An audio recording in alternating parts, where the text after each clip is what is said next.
Good evening to all dear aspirants.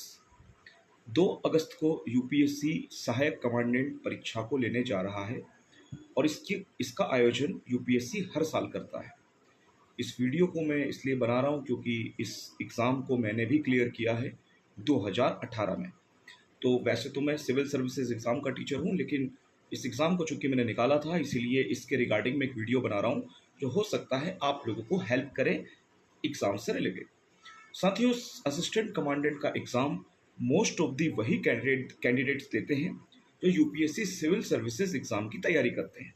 इसलिए जो भी इंसान या जो भी एस्पिरेंट केवल सीएपीएफ के एग्ज़ाम की तैयारी करता है, ये लगभग उसके उसके ये तय होता है कि उसके सिलेक्शन होने की संभावना बहुत कम होती है, लिटरली बहुत कम होती है। इसीलिए आपको तैयारी जब इसकी करनी होती है तो इस बात को ध्यान में रखते हुए करनी होती है कि आपकी जो ऐसे की आंसर राइटिंग है या ऐसे राइटिंग जो है वो यूपीएससी के ही किसी फैकल्टी से आपको चेक कराना चाहिए और उन्हीं के मापदंडों के अनुसार आपको तैयारी करनी चाहिए।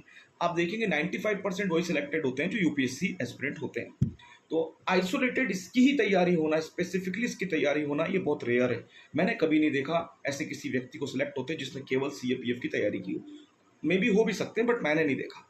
नेक्स्ट, इसका जो पेपर 2 है उसकी आपको answer writing practice previous year question paper से करनी चाहिए। 2020 से लेकर 2024 तक के जो भी प्रीवियस ईयर क्वेश्चन पेपर है यूपीएससी सीएपीएफ का पेपर 2, उस पर ही आपको आंसर राइटिंग करनी चाहिए।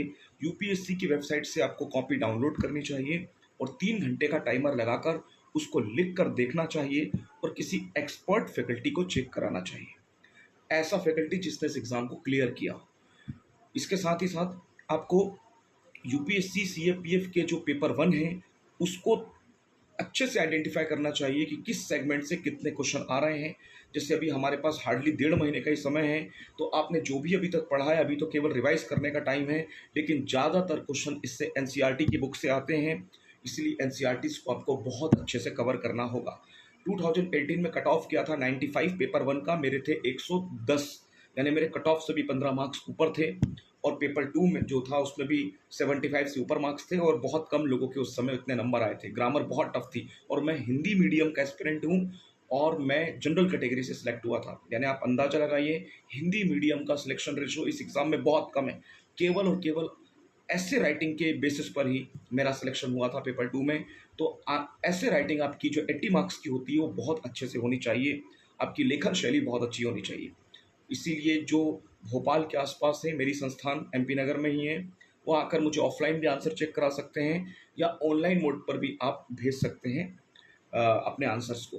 तो अभी जो टाइम है उसमें आपको पूरा ध्यान प्रीवियस ईयर क्वेश्चन पेपर पर लगाना होगा। Thank you so much. इस पर एक डिटेल वीडियो में आने वाले समय पर बनाऊंगा।